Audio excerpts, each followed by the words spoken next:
To KZN now, where efforts to locate one person who remains missing after flash floods tore through parts of KwaZulu-Natal continuing this morning. Now, the remains of two others were recovered yesterday in Amanzimtoti.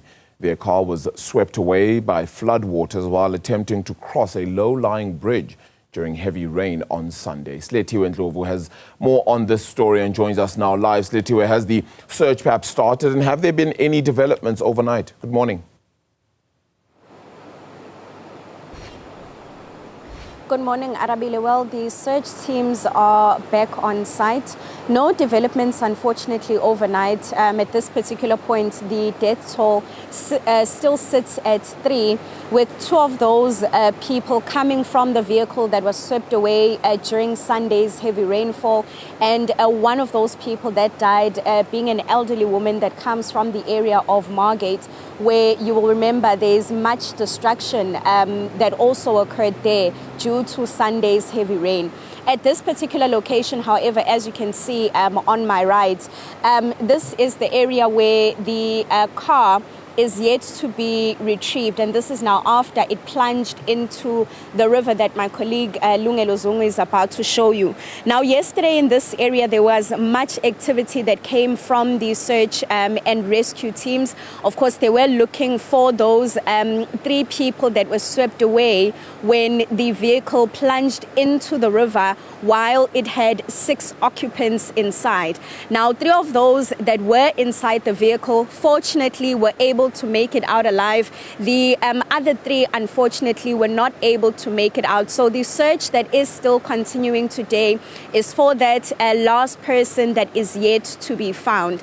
Now, in terms of what transpired yesterday, this, as stated, is the location where the car is yet to be retrieved. However, the other 2 bodies were found not so far from here, 2 different locations, but also not so far from here, about 100 or 200 meters from where we are, where we understand the search is about to actually take place.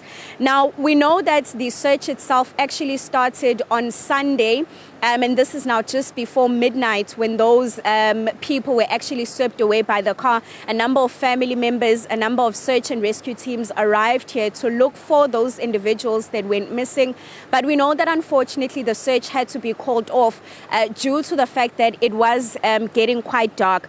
I want us to have a listen to what the family members had to say to us about what actually transpired on Sunday when they arrived here.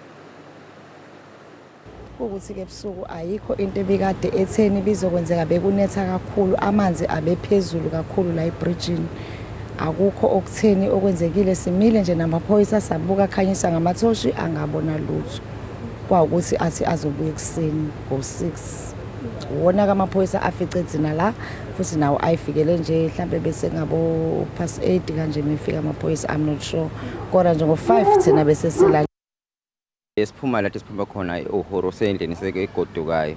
So into eseyenzakalile imoto sesiwelela ngaphesheya, imoto la ihlule kuyafeyila khona. Imoto imiste nje kancane ebridge, mayifeyila imoto yacisha. La sizame khona ukuthi siphume because mina was at the back seat. So then lazama khona ukuthi siphume siyiphusha imoto. Umfethu lo uhambe phambi kwami ngesikhathi mina ngizwa amanzi usayangiphusha ngihlehla kanti amanzi la esemthatha khona.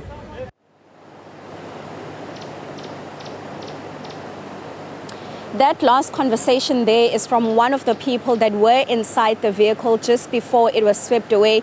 And as you heard from that conversation, he does state that the car got stuck on the bridge after they attempted to cross a low-lying bridge, which is also not so far from where we are. So we know that the various departments have reminded everyone during this time, especially because we know that there's severe rain that is expected sometime this week, not to cross any swollen rivers and not to cross any low-lying bridges. Ndlovu, thank you so much for bringing us that update. Another story that we've been following and will continue to do so throughout the day.